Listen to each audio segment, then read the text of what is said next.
ओम नमो भगवते वासुदेवाय नमः।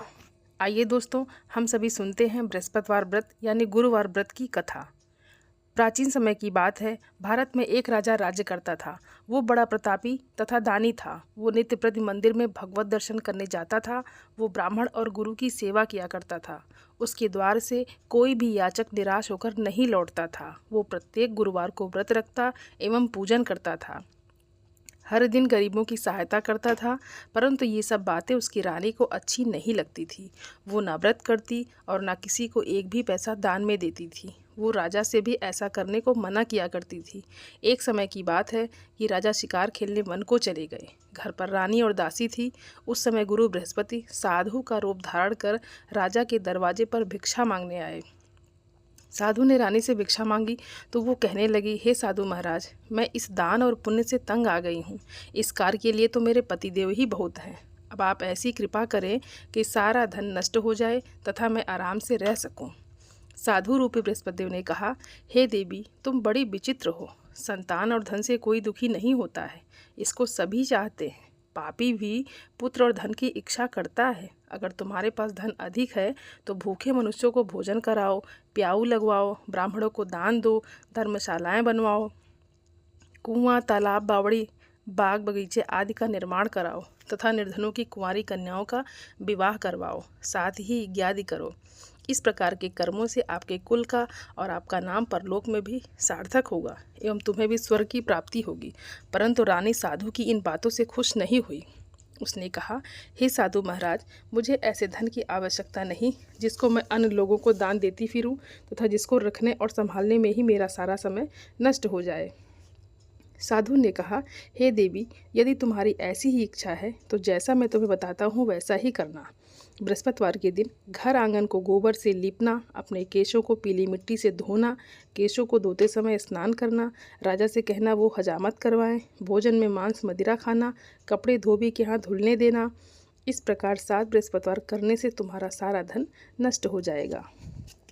ये कहकर साधु महाराज रूपी बृहस्पतिदेव अंतर्ध्यान हो गए। रानी ने साधु के कहने के अनुसार 7 बृहस्पतिवार तक वैसा ही करने का विचार किया। साधु के बताए अनुसार कार्य करते हुए केवल 3 बृहस्पतिवार ही बीते थे कि उसकी समस्त धन संपत्ति नष्ट हो गई।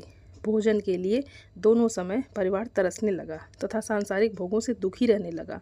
तब राजा रानी से कहने लगा कि हे रानी, तुम यहाँ पर रहो, मैं दूसरे देश को जाता हूँ, क्योंकि यहाँ पर मुझे सभी मनुष्य जानते हैं, इसलिए मैं यहाँ पर कोई काम नहीं कर सकता।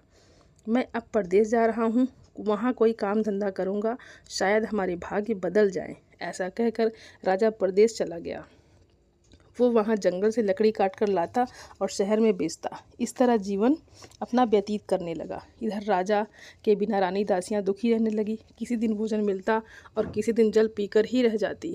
एक समय रानी और दासियों को 7 दिन बिना भोजन के व्यतीत करने पड़े तो रानी ने अपनी दासी से कहा, हे दासी, यहाँ पास ही के नगर में मेरी बड़ी बहन रहती है, वहाँ वो बड़ी धनवान है, तो उसके पास जा और वहाँ से 5 सेर बेझर मांग कर ले आ, जिससे कुछ समय के लिए गुजारा हो जाएगा।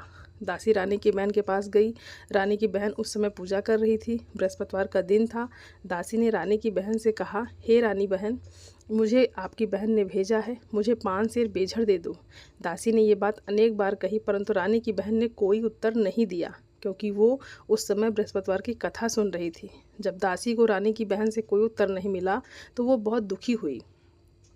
उसे क्रोध भी आया। वो लौटकर रानी से बोली, हे रानी, आपकी बहन बहुत ही घमंडी है, वो छोटे लोगों से बात भी नहीं करती है। मैंने उससे कहा तो उसने कोई उत्तर नहीं दिया। मैं वापस चली आई। रानी बोली, हे दासी, इसमें उसका कोई दोष नहीं है। जब बुरे दिन आते हैं तब कोई सहारा नहीं देता। अच्छे बुरे का पता विपत्ति में ही लगता है। जो ईश्वर की इच्छा होगी वही होगा। ये सब हमारे भाग्य का दोष है। उधर रानी की बहन ने सोचा कि मेरी बहन की दासी आई थी, परंतु मैं उससे नहीं बोली, इससे वो बहुत दुखी हुई होगी। अतः कथा सुन और विष्णु भगवान का पूजन समाप्त कर वो अपनी बहन के घर आई और कहने लगी, हे बहन, मैं बृहस्पतिवार का व्रत कर रही थी। तुम्हारी दासी हमारे घर गई थी, परंतु जब तक कथा होती है तब तक हम लोग ना उठते हैं ना बोलते हैं, इसलिए मैं नहीं बोली। कहो दासी, दासी क्यों गई थी? रानी बोली, बहन हमारे घर अनाज नहीं था। वैसे तुमसे कोई बात छिपी नहीं है, इस कारण मैंने दासी को तुम्हारे पास 5 सेर बेजल लेने के लिए भेजा था। रानी की बहन बोली, बहन देखो, बृहस्पति भगवान सबकी मनोकामना पूर्ण करते हैं। देखो शायद तुम्हारे घर में ही अनाज रखा हो। ये सुनकर दासी घर के अंदर गई तो वहाँ उसे एक घड़ा बेझर का भरा मिल गया। उसे बड़ी हैरानी हुई क्योंकि उसने एक एक बर्तन देख लिया था। उसने बाहर आकर रानी को बताया। दासी अपनी रानी से कहने लगी, हे रानी देखो, वैसे हमको जब अन्न नहीं मिलता तो हम रोज़ ही व्रत करते हैं। अगर इनसे इस व्रत की विधि और कथा पूछ ली जाए तो उसे भी हम कर लिया करेंगे। दासी के कहने पर रानी ने अपनी बहन से बृहस्पतिवार व्रत के बारे में पूछा। उसकी बहन ने बताया, हे रानी बहन, बृहस्पतिवार को सूर्योदय से पूर्व उठकर स्नान करके बृहस्पतिवार का व्रत करना चाहिए, लेकिन उस दिन सिर नहीं धोना चाहिए। बृहस्पतिवार के व्रत में चने की दाल और मुनक्कों से विष्णु भगवान का केले की वृक्ष की जड़ से पूजन करें तथा दीपक जलावें। उस दिन एक ही समय भोजन करें। भोजन पीले खाद्य पदार्थ का ही करें तथा कथा सुने। इस प्रकार करने से गुरु भगवान प्रसन्न होते हैं, अन्न पुत्र धन देते हैं। इस तरह व्रत और पूजन की विधि बताकर रानी की बहन अपने घर लौट गई। रानी और दासी दोनों ने निश्चय किया कि वे बृहस्पति देव भगवान का पूजन जरूर करेंगी। और जब 7 दिन बीता, तब 7 दिन बाद जब बृहस्पतिवार आया तो उन्होंने व्रत रखा। गुड़साल में जाकर चना और गुड़ भी लाई तथा उसकी दाल से केले की जड़ में भगवान विष्णु का पूजन किया। अब भोजन कहाँ से आए? दोनों बड़ी दुखी हुई, परंतु उन्होंने व्रत किया था, इस कारण बृहस्पति देव भगवान प्रसन्न थे। वे एक साधारण व्यक्ति के रूप में 2 थालों में सुंदर पीला भोजन लेकर आए और दासी को देकर बोले, हे दासी, ये भोजन तुम्हारे और रानी के लिए है, तुम दोनों करना। दासी भोजन पाकर बड़ी प्रसन्न हुई और रानी से बोली, रानी जी भोजन कर लो। रानी को भोजन आने के बारे में कुछ पता नहीं था, इसलिए वो दासी से बोली, जा तू ही भोजन कर, क्योंकि तू हमारी व्यर्थ में हंसी उड़ाती है। दासी बोली, एक व्यक्ति अभी भोजन दे गया है। रानी कहने लगी, वो भोजन तेरे लिए ही दे गया है, जा तू ही भोजन कर। दासी ने कहा, वो व्यक्ति हम दोनों के लिए 2 थालों में भोजन दे गया है, इसलिए मैं और आप दोनों ही साथ साथ भोजन करेंगे। फिर दोनों ने गुरु भगवान को नमस्कार कर भोजन प्रारंभ किया। उसके बाद से वे प्रत्येक बृहस्पतिवार को गुरु भगवान का व्रत और पूजन करने लगी। बृहस्पति भगवान की कृपा से उनके पास धन हो गया, परंतु रानी फिर पहले की तरह आलस्य करने लगी। तब दासी बोली, देखो रानी, तुम पहले भी इस प्रकार आलस्य करती थी, तुम्हें धन के रखने में कष्ट होता था, इस कारण सभी धन नष्ट हो गया। अब गुरु भगवान की कृपा से धन मिला तो फिर आलस्य क्यों होता है? बड़ी मुसीबतों के बाद हमने ये धन पाया है, इसलिए हमें दान पुण्य करना चाहिए। तुम भूखे मनुष्यों को भोजन कराओ, प्याऊ लगवाओ, ब्राह्मणों को दान दो, कुआं, तालाब, बावड़ी आदि का निर्माण करवाओ, मंदिर पाठशाला बनवाकर दान दो, कुंवारी कन्याओं का विवाह करवाओ, धन को शुभ कार्यों में खर्च करो, जिससे तुम्हारे कुल का यश बढ़े तथा स्वर्ग प्राप्त हो और पितृ प्रसन्न हो। दासी की बात मानकर रानी ने इसी प्रकार के कर्म करने प्रारंभ किए, जिससे उनका काफ़ी यश फैलने लगा। एक दिन रानी और दासी आपस में विचार करने लगी कि ना जाने राजा किस दशा में होंगे, उनकी कोई खोज खबर नहीं है। गुरु भगवान से उन्होंने प्रार्थना की और भगवान ने रात्रि में राजा को स्वप्न में कहा, हे राजा, उठ, तेरी रानी तुझको याद करती है, अब अपने देश को लौट जा। राजा प्रातःकाल उठकर जंगल से लकड़ियाँ काट कर लाने के लिए जंगल की ओर चल पड़ा। जंगल से गुजरते हुए वह सोचने लगा, रानी की गलती से कितने दुख भोगने पड़े। राजपाट छोड़कर उसे जंगल में आकर रहना पड़ा। जंगल से लकड़ियाँ काट कर उन्हें बेचकर गुजारा करना पड़ा। उसी समय उस जंगल में बृहस्पति देव एक साधु का रूप धारण कर आए और राजा के पास आकर बोले, हे लकड़हारे, तुम इस सुनसान जंगल में किस चिंता में बैठे हो, मुझे बतलाओ। ये सुन राजा के नेत्रों में जल भर आया और साधु की वंदना कर बोले, हे प्रभु, आप सब कुछ जानने वाले हैं। इतना कहकर राजा ने साधु को अपनी संपूर्ण कहानी सुना दी। महात्मा तो स्वभाव से ही दयालु होते हैं। वे राजा को बोले, हे राजा, तुम्हारी पत्नी ने बृहस्पति देव के प्रति अपराध किया था, जिसके कारण तुम्हारी ये दशा हुई है। अब तुम किसी प्रकार की चिंता मत करो, भगवान तुम्हें पहले से अधिक धन देंगे। देखो, तुम्हारी पत्नी ने बृहस्पतिवार का व्रत करना प्रारंभ कर दिया है। अब तुम भी बृहस्पतिवार का व्रत करके चने की दाल व गुड़ और जल को लोटे में डालकर केले के पत्ते से भगवान विष्णु का पूजन करो। फिर कथा कहो या सुनो, भगवान तुम्हारी सब कामनाओं को पूर्ण करेंगे। साधु को प्रसन्न देखकर राजा बोला, हे प्रभु, मुझे लकड़ी बेचकर इतना पैसा भी नहीं बचता जिससे भोजन करने के उपरांत कुछ बचा सकूं। मैंने रात्रि में अपनी रानी को व्याकुल देखा है। मेरे पास कोई साधन नहीं जिससे समाचार जान सकूं। फिर मैं बृहस्पतिवार की कौन सी कहानी कहूं या सुनूं, मुझको तो कुछ भी मालूम नहीं है। साधु ने कहा, हे राजा, तुम किसी बात की चिंता मत करो। बृहस्पतिवार के दिन तुम रोजाना की तरह लकड़ियां लेकर शहर में जाओ। तुम्हें रोज से 2 गुना धन प्राप्त होगा, जिससे तुम भली भांति भोजन कर लोगे तथा बृहस्पति देव के पूजा का सामान भी आ जाएगा। बृहस्पति देव की कथा इस प्रकार है। प्राचीन काल में एक बहुत ही निर्धन ब्राह्मण था। उसके कोई संतान नहीं थी। वो नित्य पूजा पाठ करता, परंतु उसकी स्त्री बहुत मलिनता के साथ रहती थी। वो न स्नान करती और न किसी देवता का पूजन करती। प्रातःकाल उठते ही सर्वप्रथम भोजन करती, बाद में कोई अन्य कार्य करती। ब्राह्मण देवता बहुत दुखी रहते थे। पत्नी को बहुत समझाते, किंतु उसका कोई परिणाम ना निकलता। भगवान की अनुकंपा से एक समय उस ब्राह्मण की पत्नी गर्भवती हुई और 10वें महीने एक सुंदर कन्या को जन्म दिया। निर्धन ब्राह्मण कन्या के जन्म से बहुत दुखी हुआ। धीरे धीरे ब्राह्मण की कन्या बड़ी होने लगी। बचपन से ही उस कन्या की रुचि भगवान विष्णु की पूजा में थी। वो प्रातः उठते ही स्नान आदि करके भगवान विष्णु की पूजा करने मंदिर में जाती थी। बृहस्पतिवार को व्रत करके विधिवत पूजा पाठ करती थी। पूजा पाठ के बाद वो पढ़ने के लिए पाठशाला में जाती थी। घर से चलते हुए मुट्ठी भर जौ साथ में लेकर जाती थी और पाठशाला के रास्ते में थोड़े थोड़े जौ गिराती जाती थी। जब वो पाठशाला से घर लौटती तो जौ के वो दाने सोने में बदले हुए मिलते थे। लड़की सभी सोने के दाने बीन लाती थी। एक दिन जब वह सोने के दानों को साफ कर रही थी तो उसकी माँ ने कहा, बेटी, सोने के दाने साफ करने के लिए सोने का सूप भी होना चाहिए। अगले दिन बृहस्पतिवार था। उसने भगवान बृहस्पति देव की पूजा करते हुए प्रार्थना की कि हे भगवान, यदि मैंने आपका व्रत विधिवत किया हो तो मुझे सोने का सूप दे दो। भगवान बृहस्पति देव ने उसकी मनोकामना पूरी करने का वचन दिया।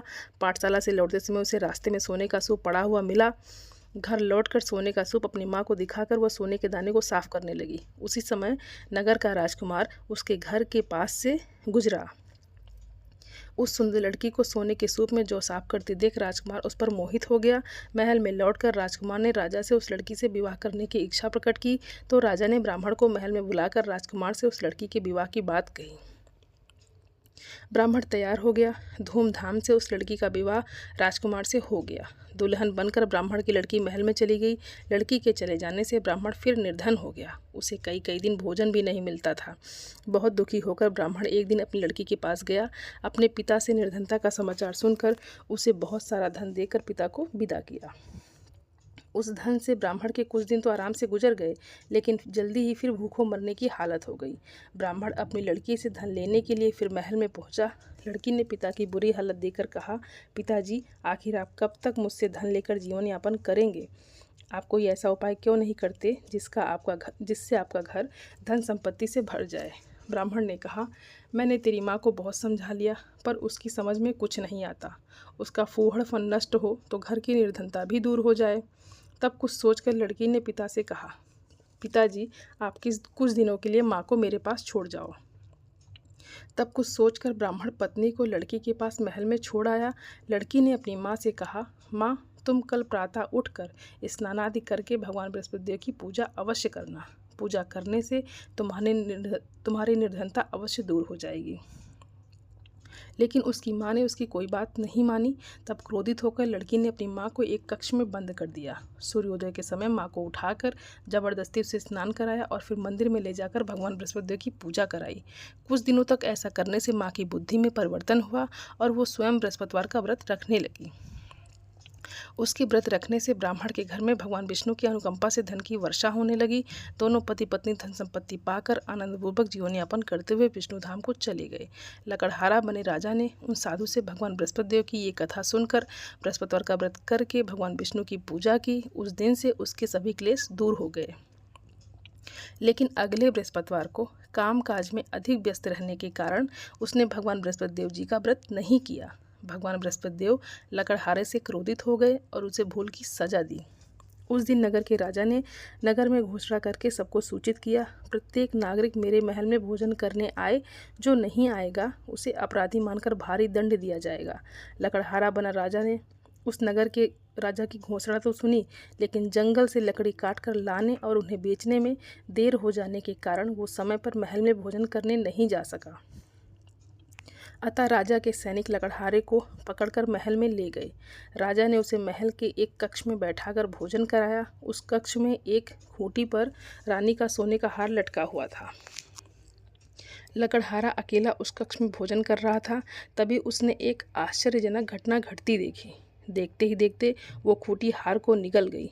थोड़ी देर के बाद राजा ने हार को गायब देखा तो लकड़हारे को कारावास में डलवा दिया। लकड़हारा मन ही मन अपने भाग्य को कोसने लगा।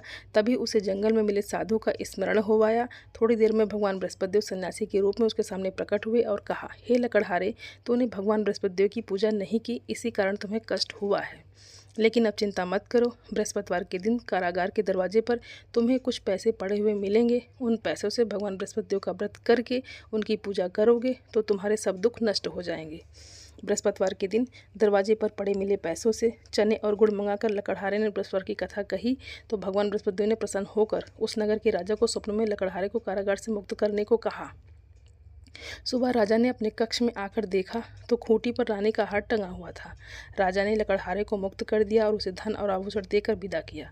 लकड़हारा बना राजा उस नगर से चलकर अपने नगर में पहुंचा तो उस नगर में कुएं, धर्मशाला, बाग बगीचे देखकर बहुत प्रसन्न हुआ। राजा ने किसी से पूछा, ये कुएं, धर्मशालाएं किसने बनवाई है? सबने उसे बताया कि ये सब रानी और उसकी दासी ने बनवाए हैं। राजा महल में पहुंचा तो रानी ने उसका भव्य स्वागत किया। तब राजा ने निश्चय किया कि सप्ताह में एक बार तो सभी बृहस्पतिदेव का व्रत पूजन करते हैं, परंतु मैं प्रतिदिन व्रत किया करूंगा तथा दिन में 3 बार कथा कहा करूंगा। अब राजा हर समय दुसाले में चने की दाल बांधे रहता तथा दिन में 3 बार बृहस्पतिदेव की कथा कहता। कुछ दिनों के बाद राजा को अपनी बहन की याद आई। एक दिन घोड़े पर सवार होकर राजा अपनी बहन से मिलने चल दिया। अभी राजा नगर के बाहर पहुंचा ही था कि उसने कुछ लोगों को एक शव को ले जाते हुए देखा। राजा को स्मरण हुआ कि आज उसने किसी को बृहस्पतिवार की व्रत कथा नहीं सुनाई है। राजा ने उन लोगों को रोककर कहा, भाइयों, आप शव को ले जाने से पहले मुझसे बृहस्पतिवार की कथा सुन लें। लोगों ने राजा पर क्रोधित होते हुए कहा, तुम पागल तो नहीं हो? लेकिन कुछ बड़े बूढ़े लोगों ने कहा, अच्छा भाई, साथ में चलते चलते तुम अपनी कथा भी सुना लो। राजा के चलते हुए आधी कथा सुनाई थी कि शव हिलने लगा। राजा की पूरी कथा सुनाते ही शव उठकर बैठ गया। लोगों ने हैरानी से दांतों तले उंगली दबाई और अगले बृहस्पतिवार से भगवान बृहस्पतिदेव का व्रत करने व कथा सुनने का निश्चय कर लिया। अब घोड़े पर सवार राजा चलते हुए एक किसान के पास पहुंचा। किसान अपने खेत में हल चला रहा था। राजा ने कहा, अरे भाई, मुझसे बृहस्पतिवार की कथा सुना लो। किसान झुंझलाकर बोला, अरे भाई, देख नहीं रहे, जितनी देर तक तुम्हारी कथा सुनूंगा उतनी देर में तो पूरे खेत में हल चला लूँगा। राजा निराश होकर चलने लगा। तभी किसान के बैल लड़खड़ाकर जमीन पर जा गिरे। किसान के पेट में भी जोरों का दर्द होने लगा। उस किसान की पत्नी जब खाना लेकर आई तो उसने किसान से इस बारे में पूछा। किसान ने घुड़सवार की पूरी कहानी सुनाई। किसान की पत्नी दौड़ती हुई राजा के पास पहुंचकर हाथ जोड़कर बोली, भैया, मैं तुम्हारी कथा सुनने को तैयार हूँ। राजा ने उसके साथ खेत पर पहुंचकर बृहस्पतिवार की कथा सुनाई। तभी बैल उठकर खड़े हो गए। किसान के पेट का दर्द भी तुरंत ठीक हो गया। राजा अपनी बहन के घर पहुंचा तो उसकी बहुत आवभगत हुई। अगले दिन सुबह उठकर राजा ने देखा घर के सभी लोग भोजन कर रहे हैं। किसी भूखे को बृहस्पतिवार की कथा सुनाए बिना राजा भोजन नहीं करता था। उसने बहन से कहा, बहन, क्या घर में कोई ऐसा व्यक्ति है जिसने अभी तक भोजन ना किया हो? उसकी बहन बोली, भैया, हमारे घर में तो क्या, आपको पूरे नगर में कोई ऐसा व्यक्ति नहीं मिलेगा जिसने सुबह सुबह भोजन नहीं किया हो। तब राजा ने बहन के घर से निकलकर उस नगर में बिना भोजन किए व्यक्ति की तलाश की। एक गडरिये के घर में उसका बेटा बीमार होने के कारण भूखा रह गया था। राजा ने उसको जाकर बृहस्पतिवार की कथा सुनाई। कथा सुनते सुनते गडरिये का बीमार बेटा बिल्कुल ठीक हो गया। सबने राजा की बहुत प्रशंसा की। एक दिन राजा ने अपनी बहन से कहा, बहन, अब हम अपने घर जाना चाहते हैं, तुम भी हमारे साथ हमारे घर चलो, कुछ दिन वहाँ रहकर लौट आना।